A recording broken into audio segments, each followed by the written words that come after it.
The breaking news, an American father trying to get his son back, kidnapped son from Brazil. He's just had another setback. Can't imagine what this guy's gone through, the agony of it all. It's been a 5-year battle for David Goldman.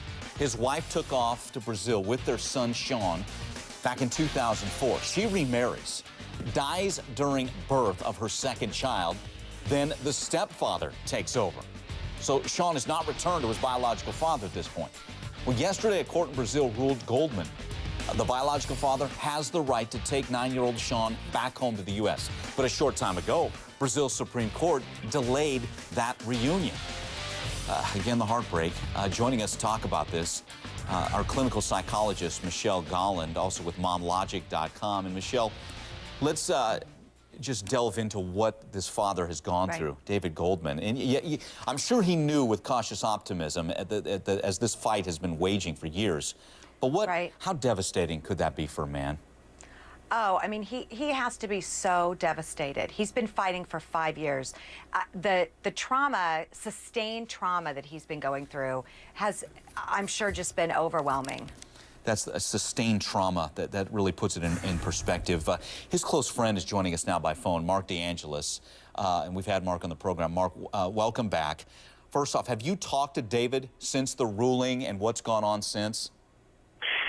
I spoke to him last night before he left for Brazil after we knew that the return order had been upheld, but I have not had any contact with him other than email today after this decision came through, granting the stay order and blocking the return. Okay, so yesterday, Brazil's court rules in his favor. What were his emotions at that point?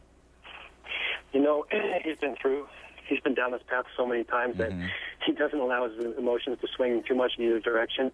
He said, you know, he takes the news in stride. He was obviously pleased that the courts upheld the lower court's decision. But we knew this could happen today. We knew full well that there were appeals that were out there and that it's really as simple as finding a sympathetic judge at one of the higher courts that thinks that this needs to be prolonged even further, and they can block it, and that's apparently what happened. Okay, let's listen. This is David Goldman as he's boarding a plane to Brazil. We've talked about his emotions and what he's going through. Let's listen to him. I hope that this is the last trip that I'll have to come down here to bring my son home, that he will be on the plane with me. I do hope that we will finally be able to bring him home to me, his only parent, his only father, and his family that have been waiting for him for over 5 years. Over 5 years. I couldn't imagine that. Okay, so there he summed it up himself. And I think cautious optimism as he's making the trip back to Brazil. Let me go back to Mark. Mark, how significant was the ruling then? Put it in perspective for all of us. You've followed this probably since day one. Supreme Court in Brazil rules in his favor. How significant?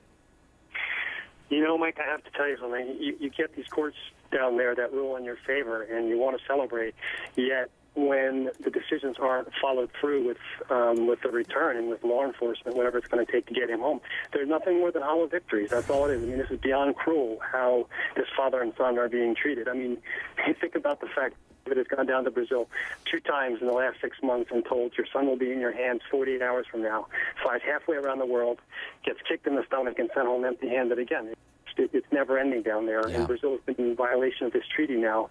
They've got the whole world watching his case, and they still can't figure it out. He should have been sent home in 6 weeks, and it's been almost 6 years. It just defies any kind of logic that anybody can come up with to justify what's going on in the courts down there. Now, to keep a son away from his biological father, from all accounts, a loving biological father here. Let's bring in Vikki Ziegler, family law attorney. Vikki, break down, again, we want to crystallize this for our viewers and for myself as well. What went on in the court in Brazil and what's going to happen next? Well, this is an outrage, Mike, absolute outrage. All it takes is one judge to put a stay order in place and, in fact, to keep this poor boy back in Brazil. I mean, the key was, at the end of the day, I think they were afraid that if, in fact, Mr. Goldman took his son back to the United States, that even if they ruled in favor of the stepfather, that they would never have a chance to bring him back. And I think that's why this judge perhaps stepped in. But it's outrageous, the misuse of the Hague Convention here. I mean, honestly, the high lows that this family is going through regarding getting the son back, not getting him back.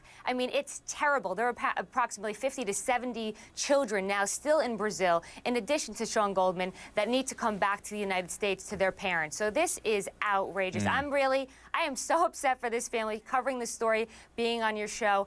Really, you shake your head. Yeah. Where is justice? Exactly. Well, okay, so what's next? So little Sean is in Brazil and will stay there how long until there's another decision made? Absolutely. It's indefinitely at this point. They're saying perhaps February of 2010 when they may decide. At this point, I mean, there's really, no end in sight. I think at the end of the day, the family knows that I think Sean will come home. It's a matter of when. So continuing to file appeal after appeal, I think this is over the 40th appeal that the family in Brazil has filed, on both sides, actually. I mean, there is no end in sight, so it's really hard to make a decision to say there's an end date.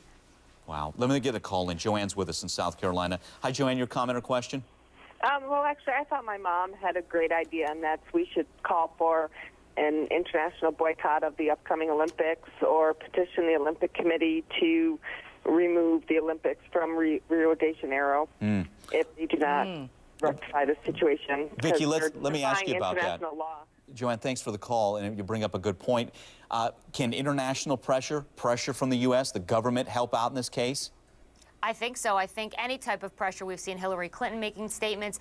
We've seen people from the state and federal level. So I think any pressure to put on Brazil's courts to make the right ruling, the proper ruling, by anybody watching, has to make a difference. You hear people like Mark, that was just on before, a good friend standing by his friend.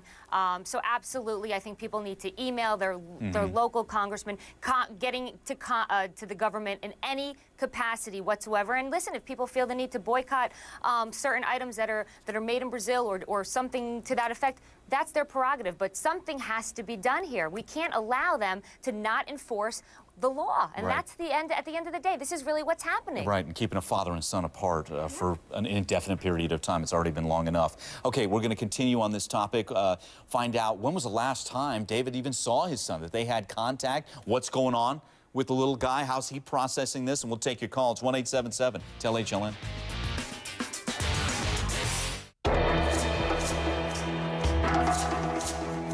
Putting an end to deforestation